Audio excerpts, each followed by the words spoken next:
gustan diapositivas plagadas de información.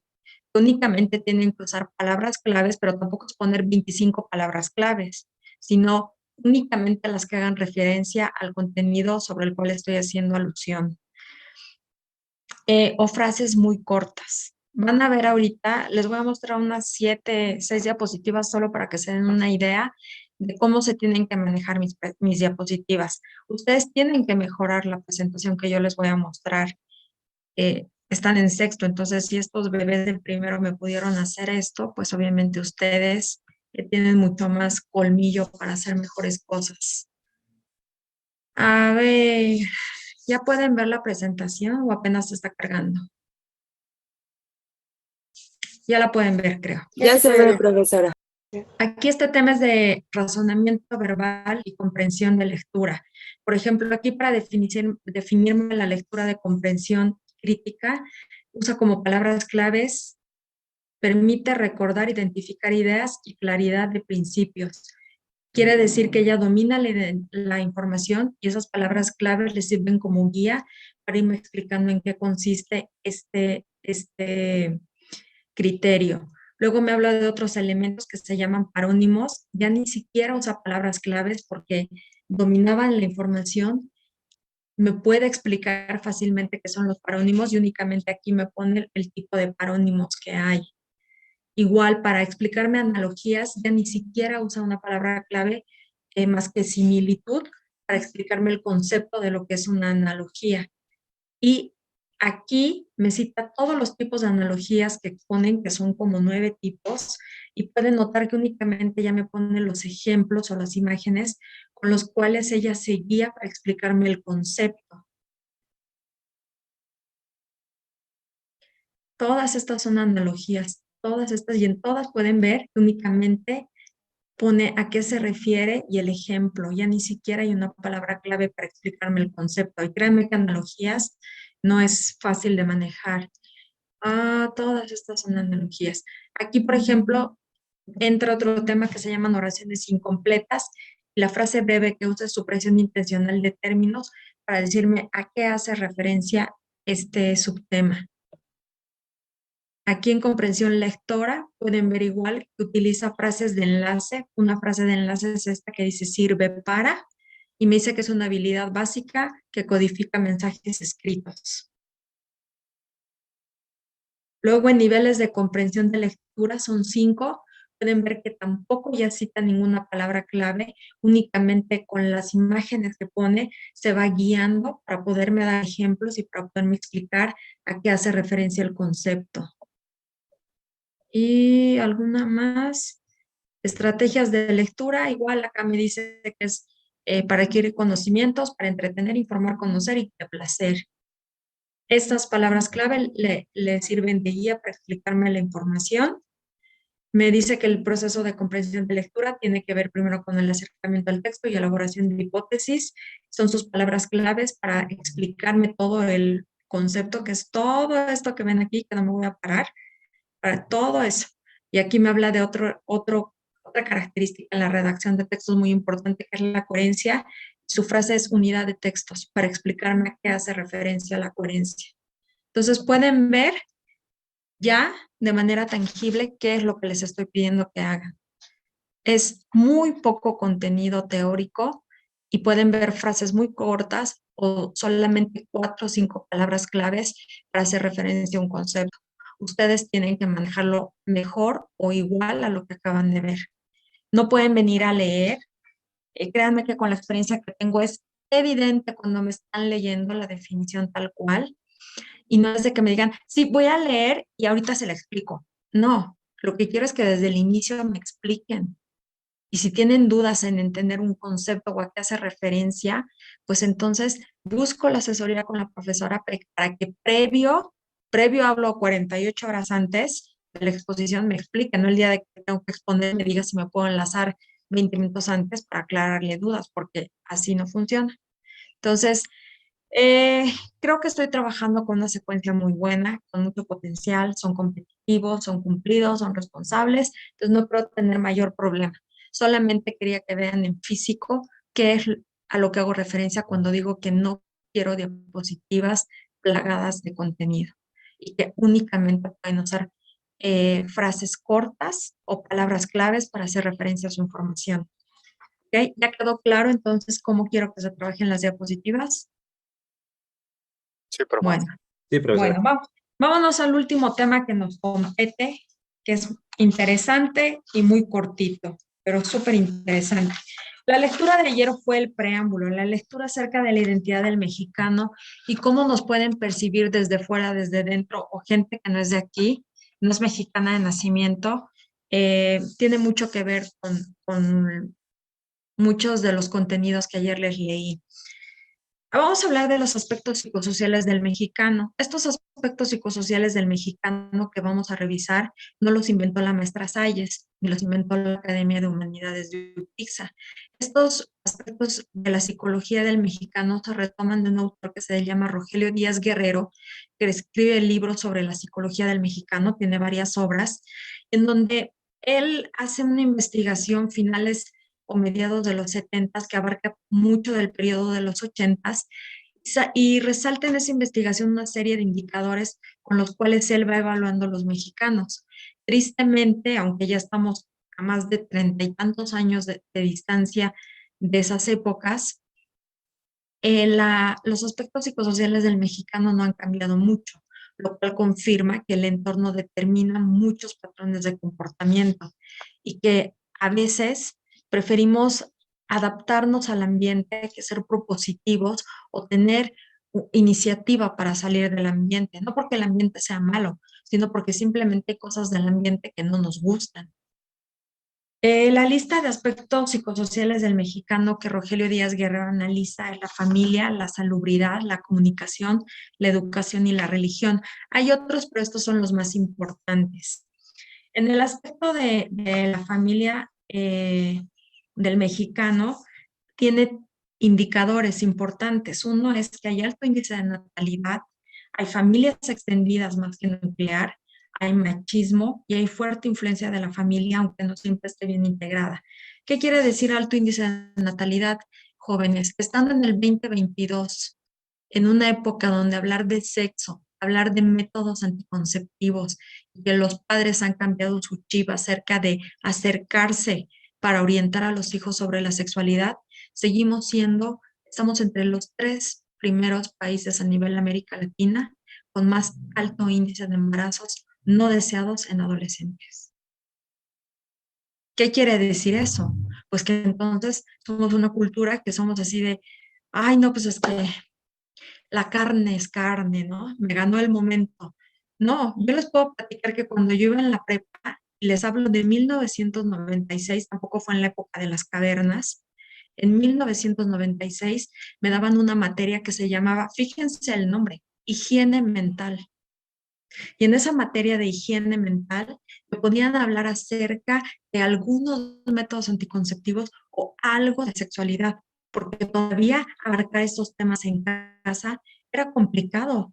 Tú le preguntabas a tu mamá qué es el sexo oral y tu mamá se ponía de 25 colores y casi casi te mandaba a que te hagan un exorcismo a la iglesia. En cambio, ahorita ustedes tienen muchísima información y es una tristeza que sigamos teniendo este patrón como de vivir el momento y no asumir las consecuencias de lo que trae vivir el momento.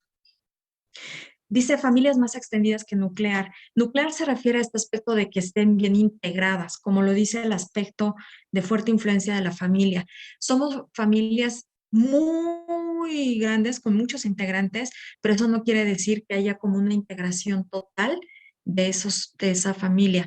Puede ser que tenga 9 tíos y que ni siquiera los veo porque mi papá está enojado con ellos desde hace 10 años o este tipo de situaciones. La fuerte influencia a la que nos habla es de que muchas veces no es que haya una buena dinámica familiar. Y me ha tocado trabajar con consecuencias con compañeros de ustedes en octavo, que va a ser la primera generación que se graduó de ingeniería, pero bajo como esa presión de que los padres no tuvieron acceso o esas oportunidades de estudiar y lo que siempre quisieron ser fue ingenieros. En ustedes se está realizando su sueño.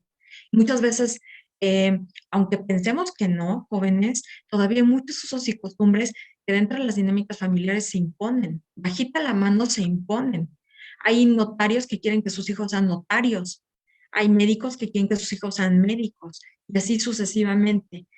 Machismo, pues México es machista, sabemos, pero pues tampoco somos los únicos en el mundo. Hay culturas que nos pueden dar lecciones de cómo ser machistas, como los árabes o los japoneses.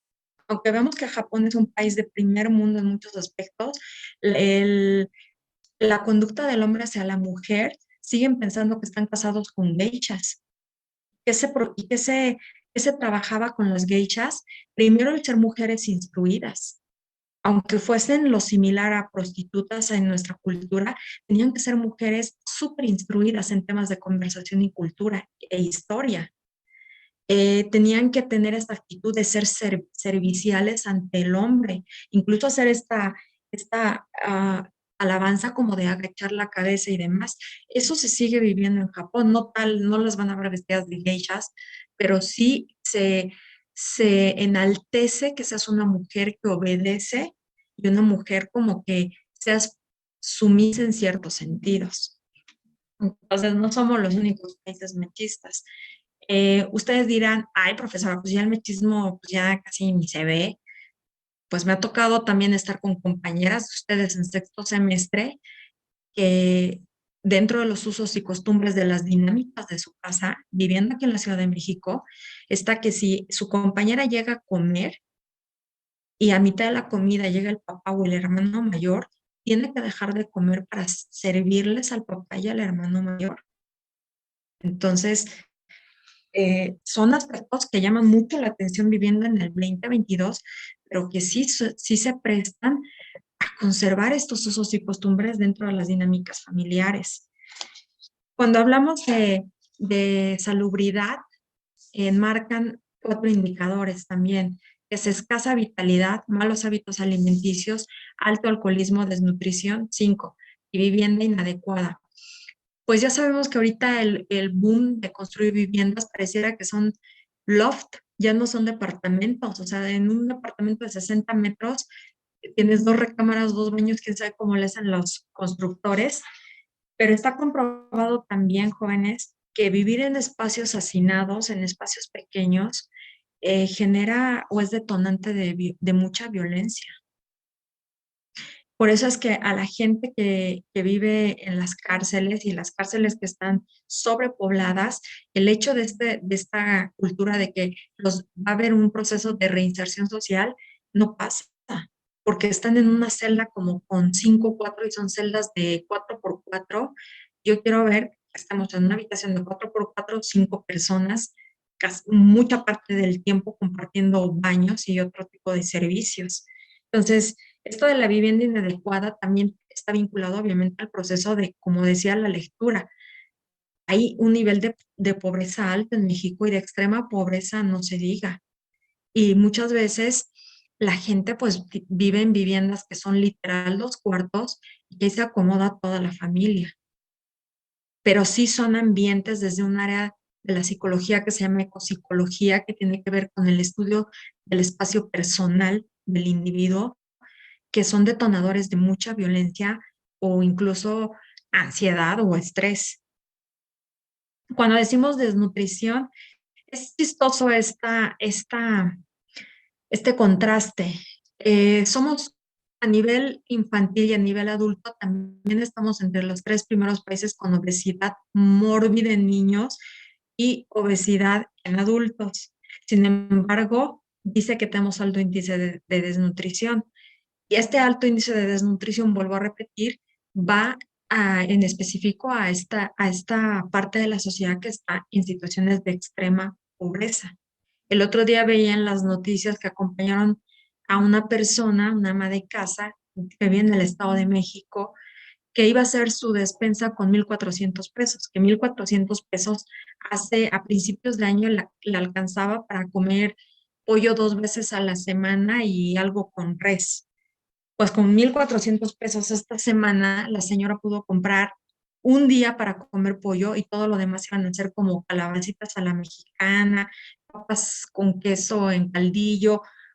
Realmente esta situación a lo que estamos apenas viviendo como que las consecuencias de lo que fue el efecto de la pandemia, de lo que generó estar pues no trabajando al 100 ni siendo productivos al 100, además de que no solamente atañe a México esto, el índice de la inflación se ha disparado en todas partes del mundo. Pero pues también tenemos gobiernos súper incongruentes, como este que dice que no es igual a los anteriores, pero sí prefieren gastar en hacer eventos así como populistas, donde tienen que gastar, obviamente, que, que estar con algunos programas que traían gobiernos pasados. Peña Nieto traía un programa en donde a poblaciones rurales de extrema pobreza, jóvenes, se les daba de desayunar y de comer. Creo que pagaban 10 pesos. Sin embargo, este gobierno quitó todo eso de poblaciones rurales, así como en un principio quitó esto de las guarderías. No soy AMLover, ni soy Peña Lover, ni soy Felipe Calderón Lover, ni nada. Simplemente estamos analizando las situaciones que vivimos. Entonces, son contrastes súper altos. Incluso ustedes pueden darse cuenta de estos cinturones de pobreza que hay cuando, por ejemplo, van a la Ibero, a Santa Fe, y hay un sector que sí, wow, el centro comercial increíble, con marcas que solo en Nueva York encuentras, pero vas subiendo hacia Coajimalpa y de la zona bonita, en un parpadeo estás en zonas que realmente carecen de agua, carecen de muchas cosas, y ese es la sociedad, son los contrastes de la sociedad en donde nos tocó vivir. Cuando hablamos de malos hábitos alimenticios y escasa vitalidad, pues también somos una cultura que la verdad no tenemos mucha cultura de hacer ejercicio. Malos hábitos alimenticios, pues no es de que a veces no tengamos que comer, a veces es que preferimos comprar la Coca-Colota de 2 litros y comernos las 10 conchas de chocolate que invertir en mejores hábitos de alimentación. Luego tenemos la comunicación. Dice que el mexicano maneja la pseudocomunicación, manejo pobre del idioma, maneja la suspicacia y las máscaras. Esto de las máscaras, ya les decía, se da mucho dentro del entorno laboral, que yo puedo llevarme con alguien súper bien de la Academia de Mercadotecnia y ando así como que puede ser que me lleve súper bien con ella, porque la máscara que quiero es que me meta o me presente al jefe de sociales para que me invite a dar más clases y me paguen más. Ese es el tipo de máscaras a las que se refiere el texto. Pseudocomunicación. La pseudocomunicación dentro del entorno laboral se ve aquí muy marcada en estas culturas latinas. Vamos a hablar en específico de México, a comparación de otros países. ¿Qué es la pseudocomunicación? La pseudocomunicación es esta parte de competir por un puesto o un cargo, pero haciendo alusión a descalificaciones o asuntos personales de esas personas. Por ejemplo, si yo fuese novia de X maestro de sociales que hace poco fue secretario administrativo de Pizza, pues dirían que a mí me invitaron a dar más clases de sociales porque como soy novia de él, no sé qué, o sea, ponen en duda la capacidad que yo tenga. Y así tendemos a descalificar todo eso porque tenemos un defecto y nos cuesta mucho como cultura separar dos cosas. Una es la vida laboral y otra es la vida personal. En países como Alemania y como Estados Unidos es muy mal visto, de muy mal gusto, que yo llegue así como con Daniela Rendón y que trabajamos en Alemania o en Estados Unidos juntas y le diga, ¿qué onda, Daniela? ¿A quién te ligaste el fin de semana o en la fiesta navideña? Ese tipo de situaciones, aunque a nosotros nos den risa, en estas culturas son de muy poco profesionalismo. En empresas en Estados Unidos, el que tú le puedas decir a una compañera o compañero, porque ahora es sin igualdad de porcentajes el acoso a hombres y mujeres, le digas, wow, qué bien te ves con ese vestido. y te la vuelvas a encontrar otro día y le digas, estás guapísima, ya te dijeron qué guapísima eras, te pueden poner una denuncia en la empresa por acoso laboral. Esas cosas son consideradas acoso laboral y es motivo de que te puedan despedir. ¿Por qué Alemania es el país productivo que es? ¿Por qué Alemania tiene jornadas laborales menores a la de nosotros? Porque en Alemania tienen bien definido lo que es entorno laboral y entorno personal. Y en Alemania puedes llegar a la empresa y decir, buenos días, ¿cómo estuvo su fin de semana? Bien, qué bueno, proyecto de esta semana. A eso van, ¿no? Para nosotros puedes decir, ay, qué payasos, sangrones. No es cuestión de payasada, es que la cultura se educa para ser productivos y para saber que los entornos laborales no son entornos, no son entornos para emplear nuestro grupo de amigos. En cambio, en culturas latinas sí lo pensamos así.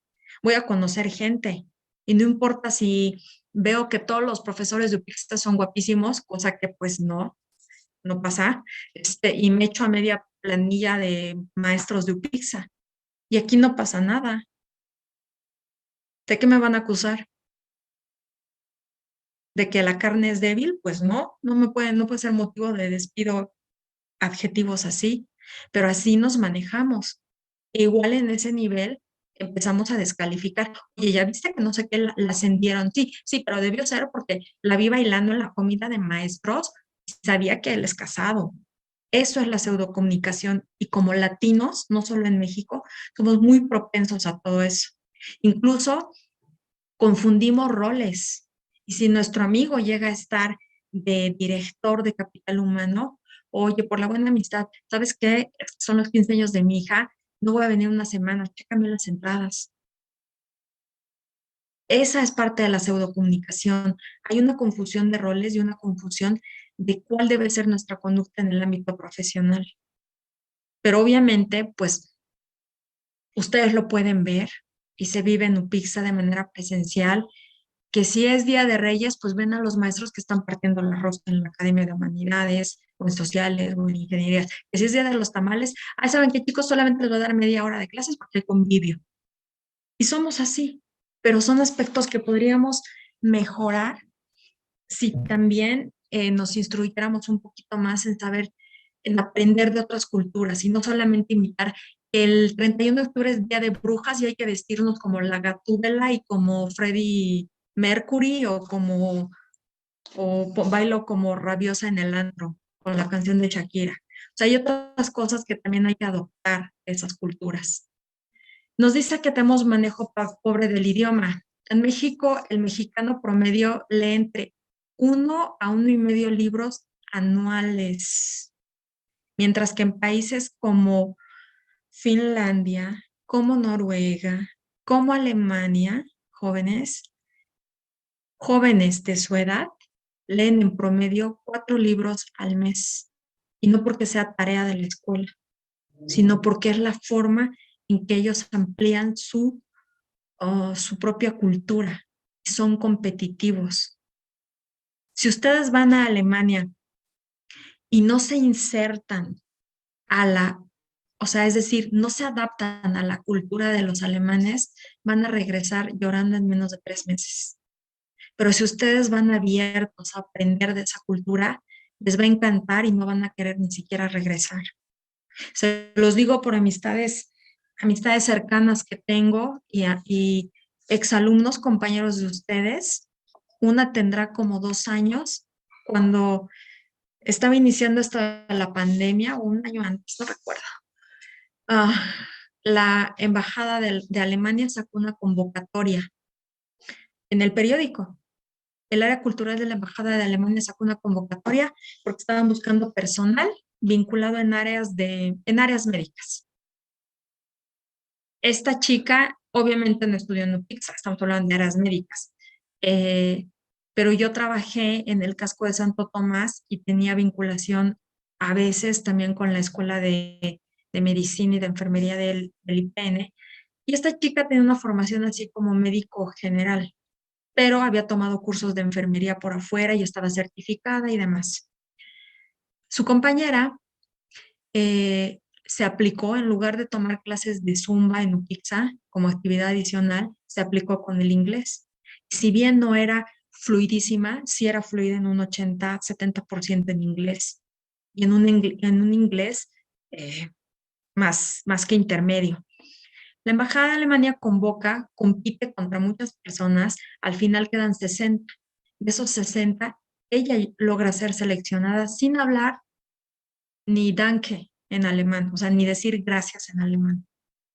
Solo el inglés y el perfil de preparación que tenía, de formación que tenía. Para no hacerles el cuento largo, queda seleccionada para irse a trabajar a Alemania por 2 años, en donde le iban a pagar la renta de su departamento con trabajo, con visa de trabajo, en un hospital. Y la única condición es que para irse, tenía que irse entre 4 y 6 meses después de que fue seleccionada, tenía que tomar clases intensivas todos los días, 8 horas de alemán. Y si pasaba los exámenes satisfactoriamente, ya estaba más que contratada. Su compañera se puso las pilas, jóvenes, pasó los exámenes de alemán para irse con un alemán básico. Así como de buenos días, vivo aquí, mi nombre es esto, estudié esto, me llamo fulanita, tengo tantos años, así. Llegó a Alemania y les puedo decir que su compañera estaba tan comprometida y tan agradecida por la oportunidad que a los 9 meses de estar en Alemania llegó a ser supervisora del área en el hospital donde trabajaba con un alemán ya por arriba de un nivel intermedio. ¿Ustedes creen que su compañera quiere regresar aquí? No, porque además Alemania te da la ventaja de que cuando entras a trabajar en específico empresas alemanas, como sería aquí, digamos, un Bimbo, te dan la residencia después de 2 años y medio de trabajar con ellos ininterrumpidamente. Entonces, vean las oportunidades que hay, chicos, siempre que ustedes busquen enriquecerse a nivel profesional y busquen ser competitivos. No importa si quieren ser competitivos aquí en México, pero que esos deseos de ser competitivo los lleve a ser el segundo Carlos Slim de México. Esa es la parte de la comunicación de la que estamos hablando. Después tenemos la educación. Dice que hay una resignación fatalista. Pues es así como de, ay, pues no es bueno el CCH, pero pues ya me quedé ahí, peor es nada. Eso es resignación fatalista. O decir, ay, pues estoy en México y pues mis papás no son millonarios. Pues de aquí a que yo me vaya a estudiar a un país extranjero, como platica la profesora, uy, no, ni en mis mejores sueños. Ahorita vamos a esa parte, para que vean que sí pasa y no necesitan dinero, sino tener iniciativa y estar enfocados en querer ser mejores. Hay ignorancia, hay escasez de medios para el desarrollo intelectual. Bueno, si leemos, voy a decir libro, pero yo creo que puede ser hasta TV Notas, un TV Notas y medio al año, pues obviamente somos ignorantes.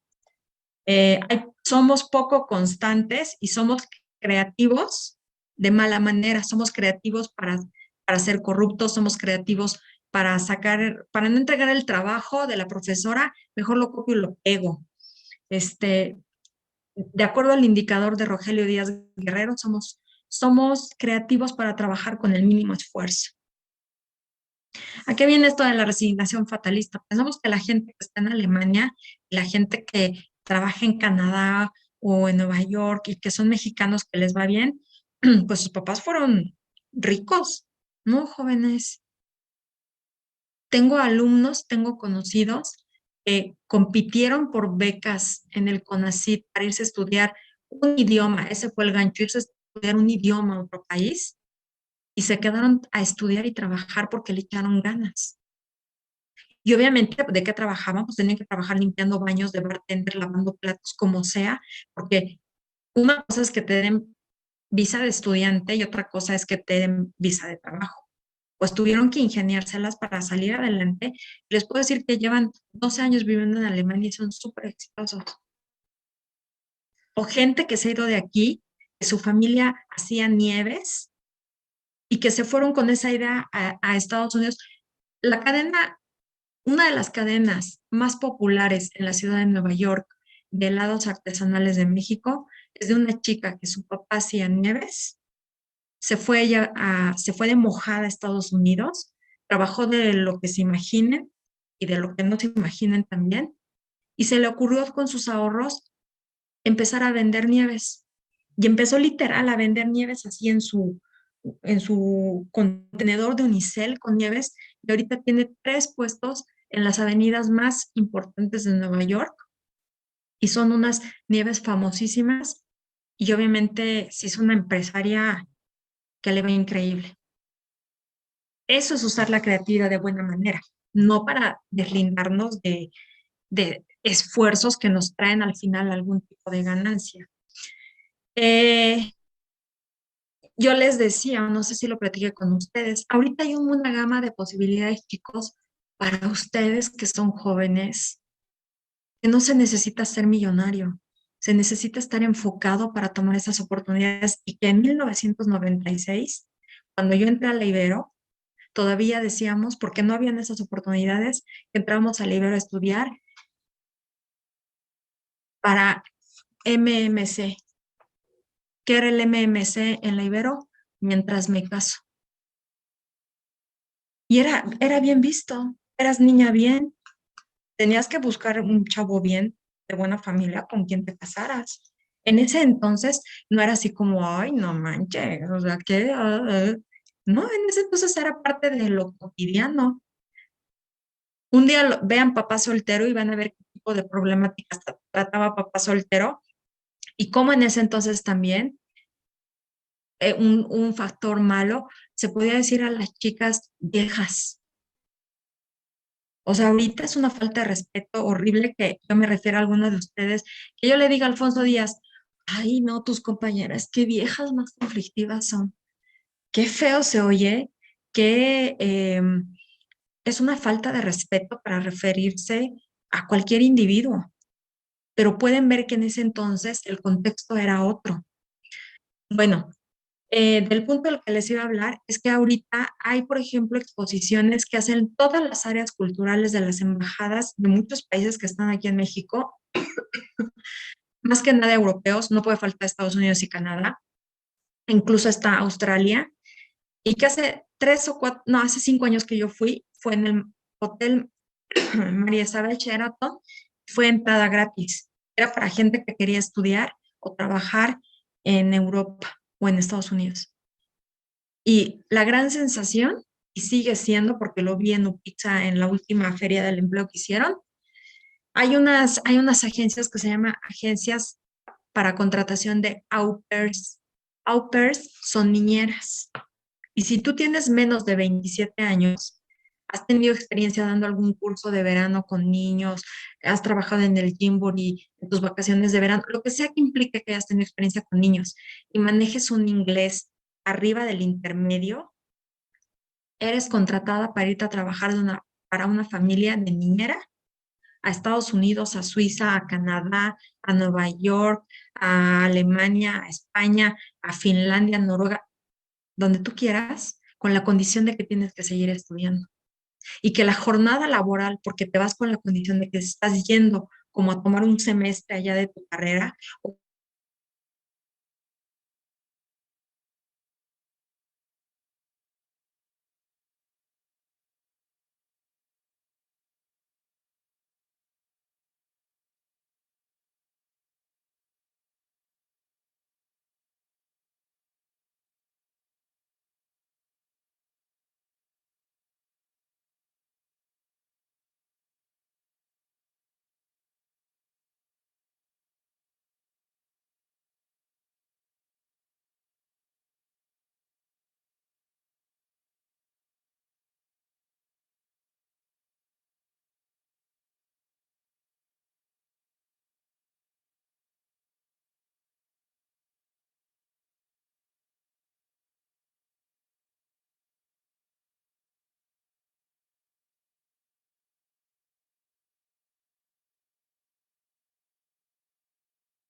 Bueno, como les iba diciendo, el único requisito es hacerse la experiencia con niños, y es para hombres y mujeres, ¿eh? Y no son agencias de trata de personas. O sea, no van a llegar a Alemania y las van a poner ahí en el bar de mala muerte a bailar o a que sean strippers. No, jóvenes, son agencias serias y yo ya tengo la experiencia.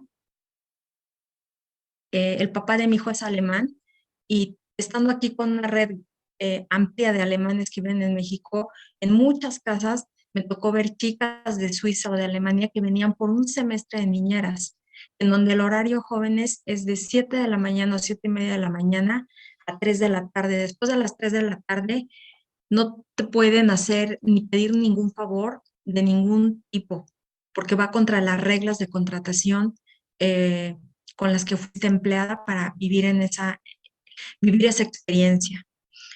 Yo tuve la oportunidad hace 2 años de ir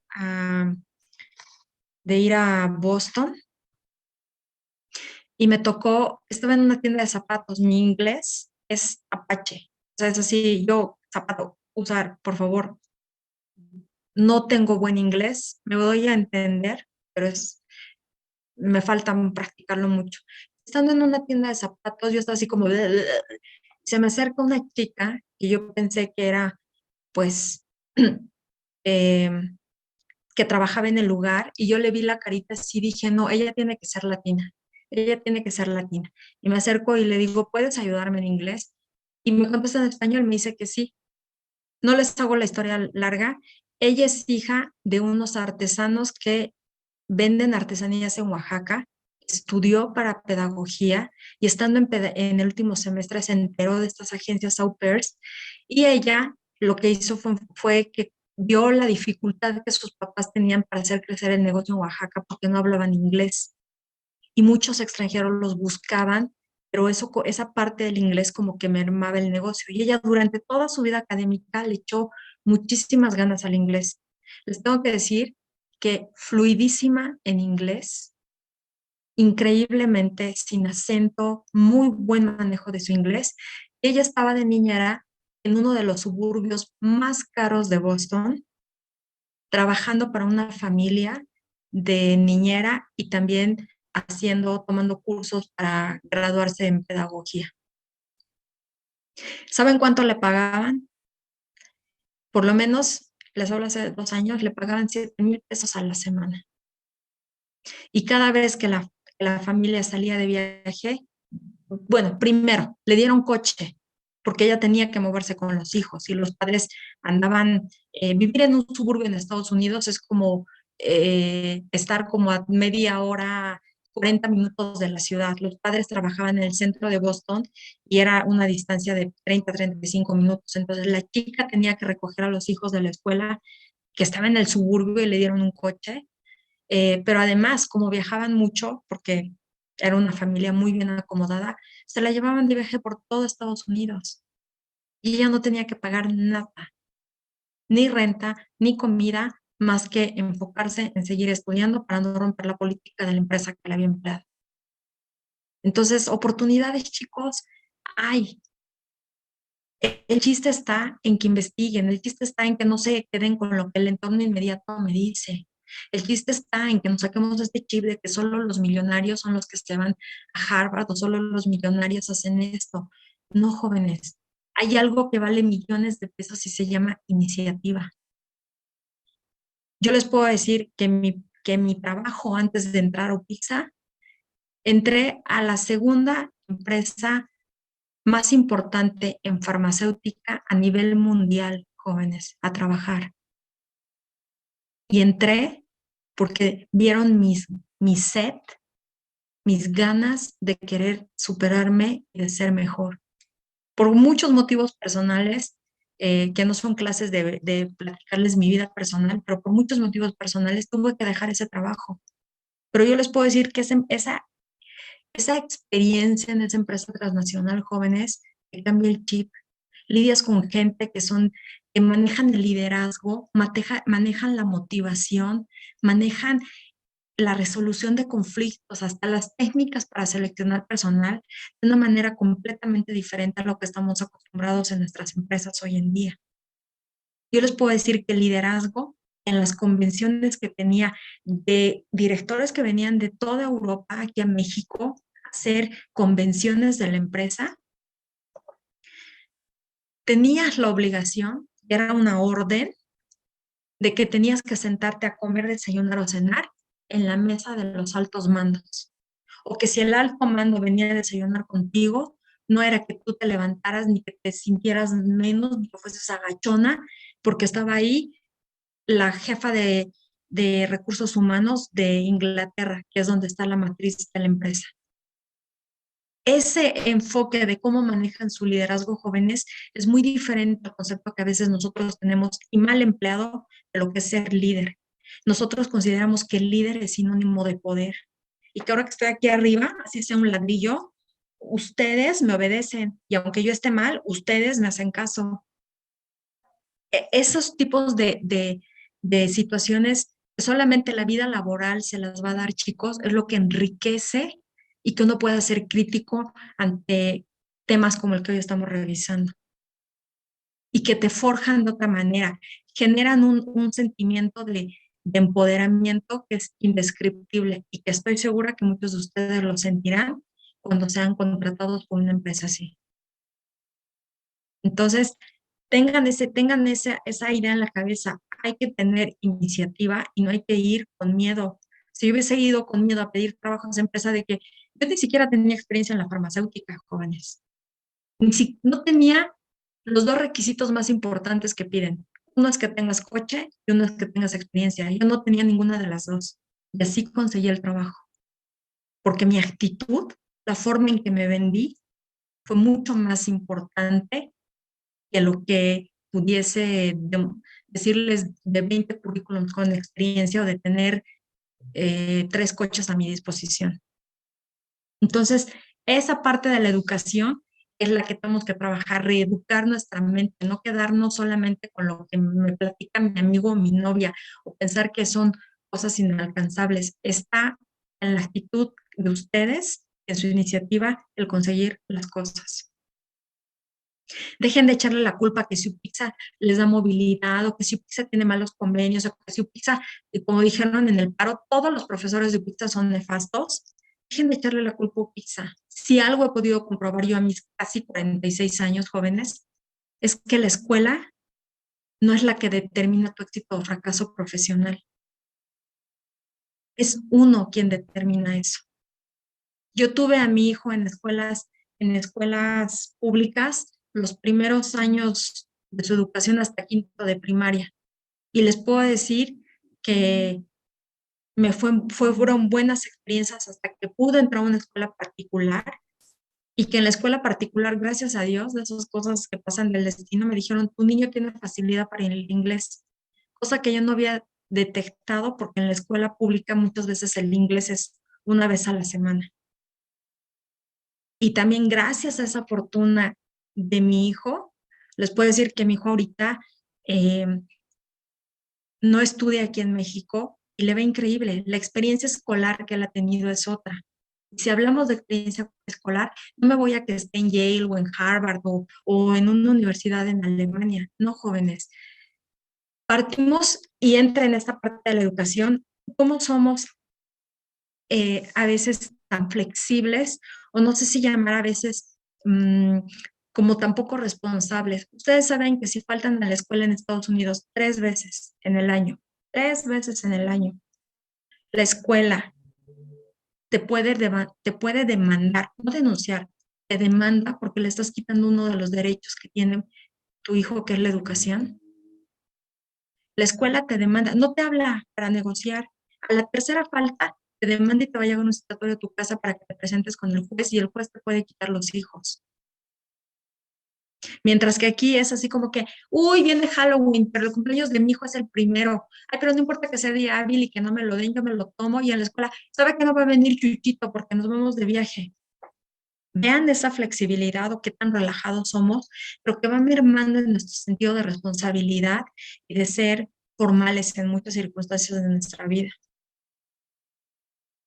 Así es en Estados Unidos. No importa que sea el cumpleaños de la mamá, el niño no falta a la escuela, señora. 3 veces al año, chicos. O sea, quiere decir que yo, con un grupo que tengo antes que ustedes, que me toca los viernes, ya tendría por lo menos a 10, que ya sus papás, si fuesen menores de edad, ya estarían en el DIF, porque ya tendrían demandas. Y han faltado 4 clases y no llevamos ni un mes de que reiniciamos el semestre. Entonces, ese tipo de detalles, chicos, va generando parteaguas y va generando otro tipo de ideologías. Y la única forma en que nosotros podemos absorber esto es hasta que tengamos el hijo que vive en el extranjero o hasta que me pase esto. Es leyendo, cultivando la mente, cultivando el criterio. Esa es la forma. No es como dice el señor presidente, que ustedes no cultiven nada más que frijoles, que es lo que tienen que comer, y porque aquí el trabajo lo van a conseguir por ser honestos. No, jóvenes, ese tipo de mensajes es como cuartear el deseo que alguien tenga de mejorar, de ampliar su criterio y su cultura. No podemos tampoco, como lo hizo Nuño, Aurelio Nuño con Peña Nieto en el sexenio pasado, implementar modelos educativos de Dinamarca y de Alemania, cuando lo primero que tienes que saber como país que tiene limitantes y alto índice de pobreza es que para que tus niños aprendan como en Alemania y en Dinamarca, es que les tienes que garantizar que como escuela pública tengan algo para desayunar, porque muchas veces en su casa no tienen.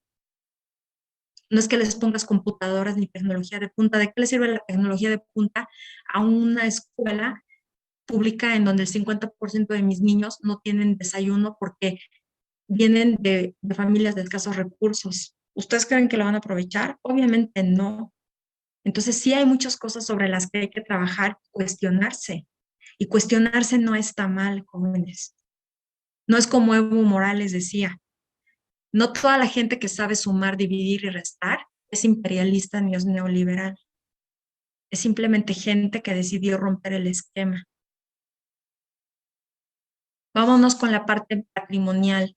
Dice que el mexicano no acostumbra a ahorrar, que gasta más de lo que tiene y que vive el presente. Pues sí, vamos a ver las vacaciones implican la derrama económica más alta en México por el turismo en México. ¿Cuáles son? Semana Santa. ¿Qué pasa en Semana Santa? Pues no importa si dormimos o acampamos en la playa y que comamos aquí las tostadas que trajeron los 25 tíos con las latitas de atún, y quiste decir que nos fuimos de vacaciones a Acapulco, aunque hayamos empeñado el alma al diablo. Y somos así, lo hacemos. Somos una cultura muy consumista y muchas de las veces yo les puedo asegurar eh, que compramos cosas que no necesitamos. No le damos prioridad a lo que realmente necesitamos. Ay, pues tengo que pagar la colegiatura, pero es que me invitaron a salir al antro. No, pues, ¿qué tal si esta noche conozco al francés que siempre quise? No, mejor sí, ya luego junto para la colegiatura. Aplicamos ese tipo de pensamientos y volvemos al punto de la poca responsabilidad o poco responsable que nos hacemos de las consecuencias que muchas veces generan nuestras propias acciones al no saber administrarnos. Si yo no sé administrar mis recursos para comer y garantizar mi comida una semana, menos voy a saber administrar mi tiempo y menos voy a saber administrar prioridades. En la parte de la religión nos dice que México es un país donde hay mucha superstición, pues no se diga más. Este, tenemos uno de los mercados más interesantes a nivel mundial de santería, ¿no? El mercado ¿qué es de Jamaica? ¿El de la santería o de Sonora? De Sonora. De Sonora, de Sonora. El mercado de Sonora, de tanta cosa de santería que hay. Así que para que no me deje el novio, 25 amarres sacrificando 3 cabras y ese tipo de situaciones. Somos supersticiosos en ese sentido. Somos fanáticos también y dice que todo el mexicano lo refugia en los santos y en la Virgen. ¿Qué quiere decir esto?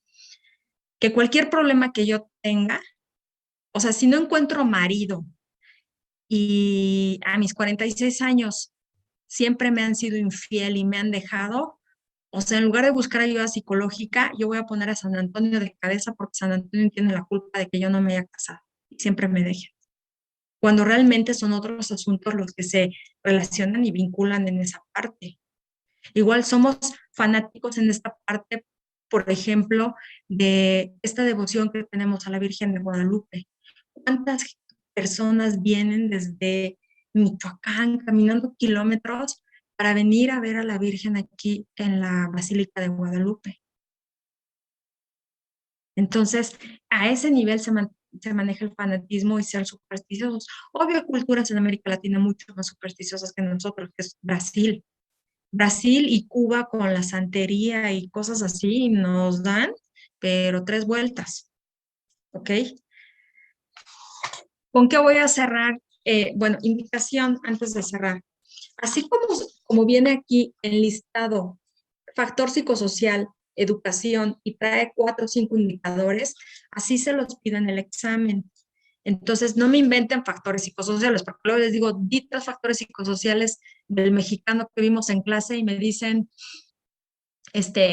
obesidad, otro factor es flojo y otro factor es que duerme mucho. Pues no, un factor sería salubridad, si me vas a hablar de obesidad. Entonces, estudien bien el factor, apréndanse bien qué indicadores corresponden a qué factor, porque así se los pido en el examen. ¿Con qué voy a cerrar esta parte? Pues nos da estos tipos de indicadores, dices, no, pues bueno, qué bueno hay en México, ¿no?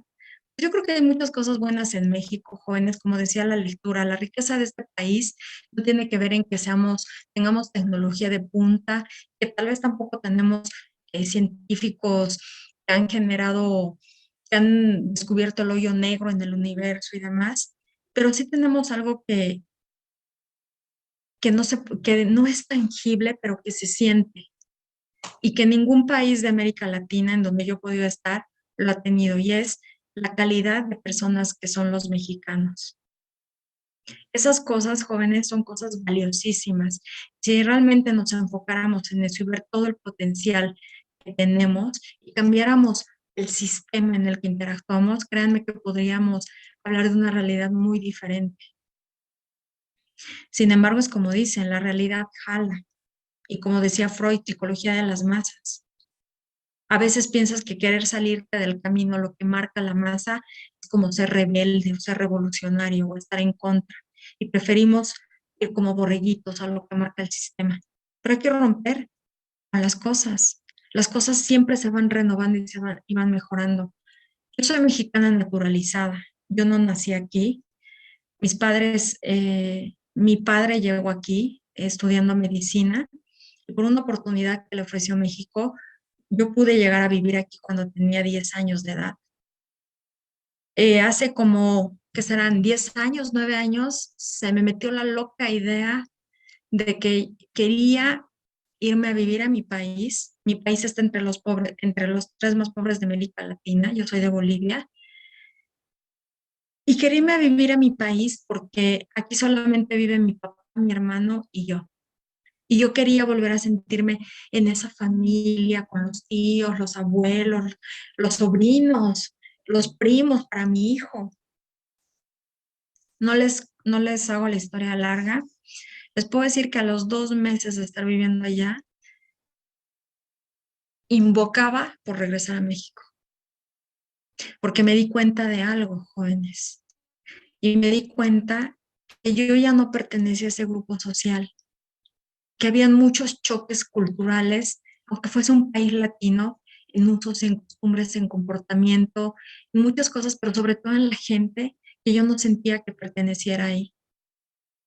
Y yo no les puedo decir que extrañaba de México, obvio, extrañaba la comida, pero no fue mi motivo para regresar. O sea, yo les puedo decir que lo que más extrañé y más valoré fue la gente, la interacción con la gente.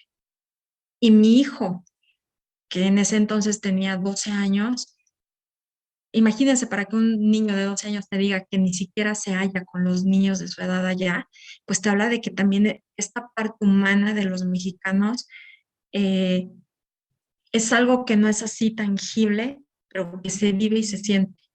Yo les puedo decir que cuando regresé a los 3 meses, 4 meses, mi hijo y yo casi al bajarnos del avión casi besábamos la pista del aeropuerto, porque era así como sentir que regresábamos a casa, que aunque aquí no estén mis abuelos, ni mis tíos, ni mis primos, ni bla, bla, bla, bla, bla, para mí mi casa es este país y la gente que he conocido en este país ha formado esa parte de mi familia que me pesó más que la familia biológica que tengo en mi país. Entonces, siéntanse orgullosos de lo que son. Estamos pasando malos momentos. Sí, hay mucha inseguridad, muchas situaciones que ver las noticias y parecen película de terror. Así es, pero lo que podemos hacer por nuestra parte, jóvenes, es ser responsables. Saber que si me expongo al actuar de cierta manera, evite exponerme, evite ponerme en ese peligro. Eh, tenemos que tener la cultura, como la creencia como seres humanos, que siempre vamos a evolucionar y que las cosas van a mejorar y no a empeorar. Entonces, no nos clavemos en que si la 4T, en que si Sheinbaum, en que si Marcelo, en que si bla, bla, bla.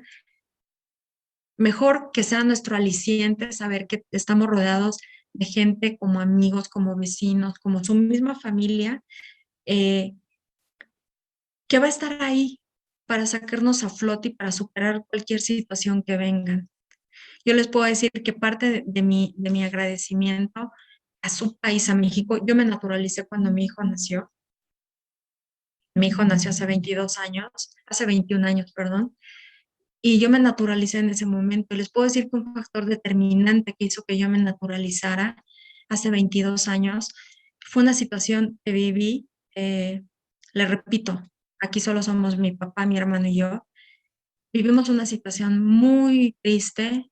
Yo perdí a mi mamá de manera inesperada, pero en todo ese proceso que llevó la pérdida de mi madre, nosotros necesitábamos plaquetas, necesitábamos donadores de sangre, necesitábamos un montón de cosas y muchísima gente de este país, que no es mi país y que tampoco es mi familia, debían ver cómo hacían mensajes o cómo buscaban el medio de conectarnos para ayudarnos y poder de algún modo ir surfeando las situaciones que viví.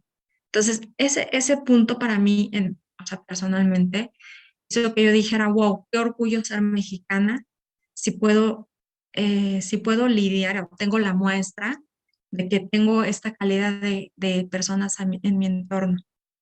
Entonces, siéntanse orgullosos, chicos. En lugar de renegar de México, siéntanse privilegiados y seamos una versión diferente a lo que tristemente hemos visto de las caravanas que vienen o cómo los venezolanos nos usan así como para puente para entrar, no digo todos, eh, cómo nos usan así como puente para entrar, pero que dicen que lo peor que les podría pasar es quedarse en México. No, pues se nota que les afecta el tipo de gobierno que tienen tan feo, porque pensar así es muy feo.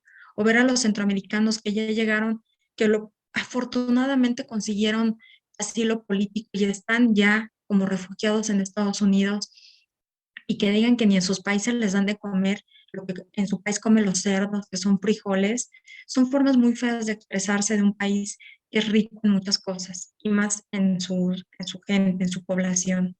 Entonces, no reneguemos del país donde estamos, porque podríamos estar en lugares mucho peores. Mejor hay que sacarle provecho y enfoquémonos en, en ser esos destellos en el sistema que van a marcar un parteaguas.